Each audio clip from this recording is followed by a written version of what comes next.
Quand vous regardez la télévision et que vous voyez, à côté d'un homme politique ou d'un journaliste, une personne qui bouge les mains, le visage, le corps, une question vous traverse souvent l'esprit. Est-ce qu'elle mime vraiment ce que l'orateur dit? Est-ce une improvisation? Une aide visuelle? Un simple accompagnement?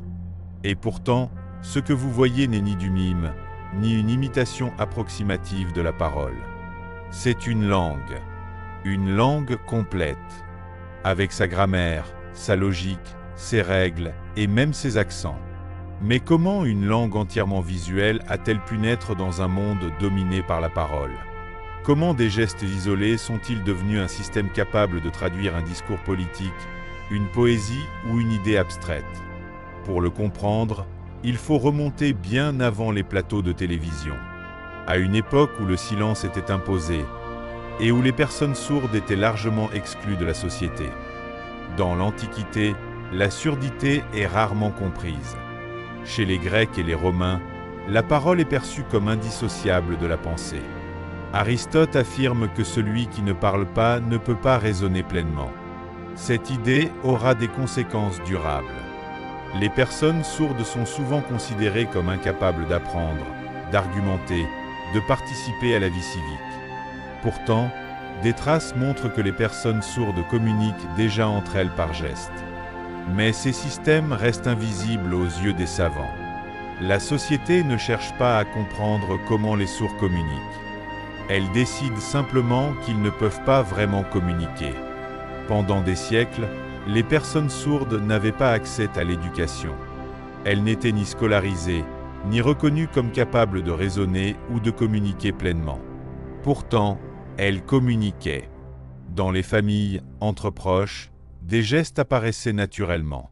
Un signe pour manger, un autre pour travailler, un mouvement pour exprimer une émotion, une intention, un danger. Ces gestes n'étaient pas universels. Chaque famille, chaque petit groupe développait son propre système. Il n'y avait pas encore de langue partagée, mais il y avait déjà une volonté claire, se comprendre. Dans certaines villes, là où plusieurs personnes sourdes se croisaient régulièrement, ces gestes commençaient à se stabiliser. Ils circulaient, ils évoluaient, ils se combinaient. Sans le savoir, ces communautés posaient les bases d'un phénomène fondamental. La naissance spontanée d'un langage visuel naît du besoin vital de communiquer. À partir du XVIIe et du début du XVIIIe siècle, dans plusieurs grandes villes européennes, des regroupements informels de personnes sourdes apparaissent. Marchés, ateliers, rues animées, les sourds se reconnaissent, échangent, partagent leurs signes. Pour la première fois, des gestes ne sont plus seulement familiaux. Ils deviennent collectifs. Ce qui est crucial, c'est que ces échanges révèlent quelque chose d'essentiel. Les signes ne sont pas aléatoires. Ils obéissent à une logique. Ils peuvent raconter une action passée, exprimer une intention future, décrire un objet absent. Autrement dit, ces gestes portent une pensée structurée. Mais à cette époque, la société ne le voit pas encore. Les personnes sourdes restent perçues comme incapables d'abstraction. Leur langage est ignoré, méprisé, parfois même interdit. Il faudra le regard d'un homme extérieur à cette communauté pour provoquer un véritable tournant. Au milieu du XVIIIe siècle, à Paris, un prêtre attire l'attention de l'histoire, l'abbé Charles-Michel de Lespée. En observant deux jeunes sœurs jumelles sourdes, il remarque quelque chose d'extraordinaire. Leurs gestes ne sont pas du hasard. Ils forment un système cohérent. Ils expriment des idées complexes. Contrairement à beaucoup de ses contemporains, l'abbé de Lespée ne cherche pas à forcer les sourds à parler. Il fait l'inverse. Il décide d'apprendre leur langue. En 1760, il fonde à Paris la première école publique et gratuite pour enfants sourds. Pour la première fois dans l'histoire, les signes entrent dans une salle de classe. Cette décision est révolutionnaire. Elle affirme une idée radicale pour l'époque. Les personnes sourdes ne sont pas déficientes intellectuellement. Elles ont simplement une autre langue. Dans l'école de l'abbé de Lespée, les signes évoluent rapidement. Ils ne servent plus seulement à communiquer entre élèves. Ils deviennent un outil d'enseignement. On enseigne les mathématiques, la philosophie, la morale, l'histoire. Pour cela, les signes se stabilisent, se précisent, s'enrichissent. Une grammaire visuelle émerge. L'ordre des signes compte. L'espace devient syntaxe. Le visage joue un rôle grammatical. Ce n'est plus seulement un langage pratique. C'est une langue à part entière. Les élèves formés dans cette école deviennent à leur tour enseignants. Ils diffusent les signes dans d'autres villes, d'autres pays.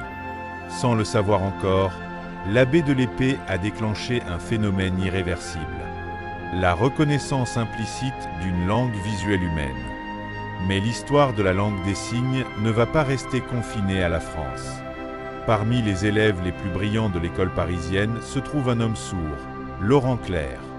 Il grandit et se forme au cœur de ce qui est en train de devenir une vraie langue partagée, la langue des signes française, la LSF. Dans cette école, les signes utilisés par les élèves se stabilisent, se transmettent et deviennent un système cohérent. Clerc en est l'un des meilleurs enseignants. Il maîtrise cette langue, mais surtout il sait l'expliquer. Pédagogue, cultivé, respecté, il incarne le succès du modèle éducatif fondé sur les signes. Au début du XIXe siècle, il rencontre un jeune Américain entendant, Thomas Hopkins Gallaudet.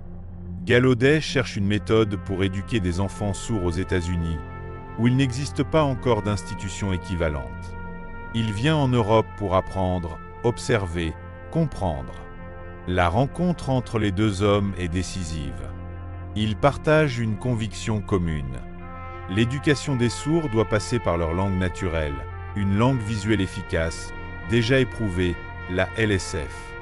Ensemble, ils prennent une décision audacieuse, traverser l'Atlantique pour créer une école en Amérique.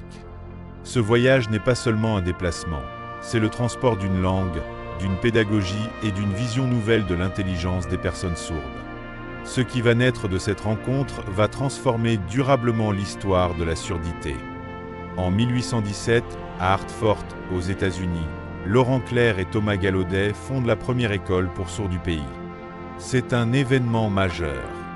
Les signes enseignés s'inspirent directement de la langue des signes française, mais ils se mélangent aux gestes déjà utilisés localement par les sourds américains. De cette fusion naît une nouvelle langue, l'American Sign Language, ou ASL. Ce point est essentiel. La langue des signes n'est pas universelle. Chaque communauté développe sa propre langue, avec ses règles et son histoire. L'ASL devient rapidement un pilier de l'éducation des sourds aux États-Unis.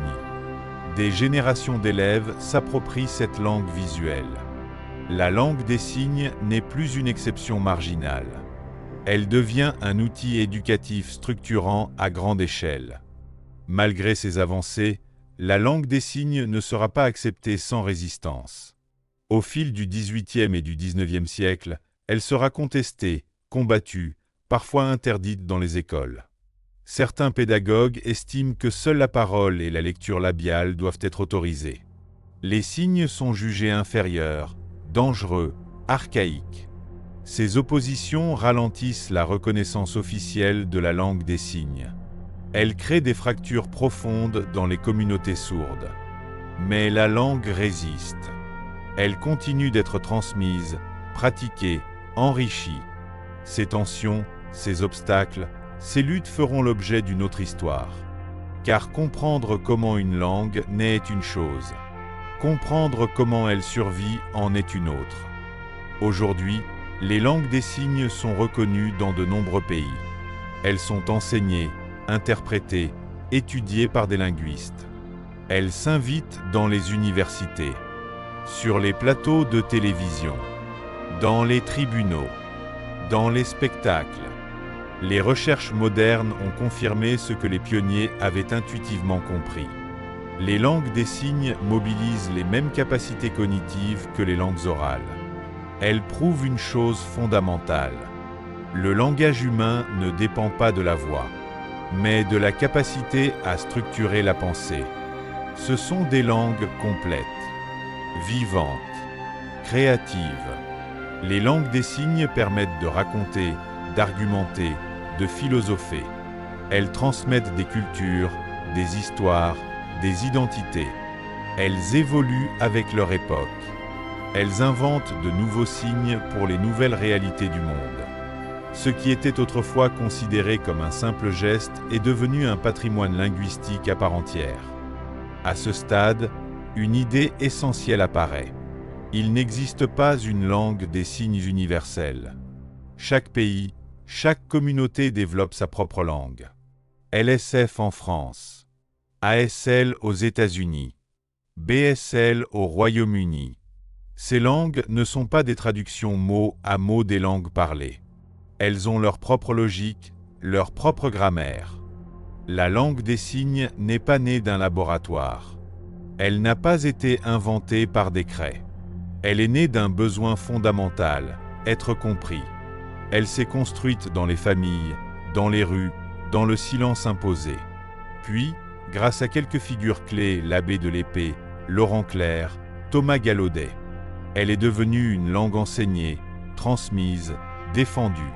Ce que vous voyez aujourd'hui à la télévision n'est pas un accompagnement visuel. C'est l'aboutissement de plus de 2 siècles d'histoire, de lutte et de reconnaissance. Et pourtant, cette langue aurait pu ne jamais exister. Les obstacles ont été nombreux, les résistances puissantes. C'est justement ce que nous allons explorer dans la suite de cette série. Si vous avez aimé cette histoire, abonnez-vous pour découvrir chaque semaine l'origine fascinante de ce qui façonne notre monde.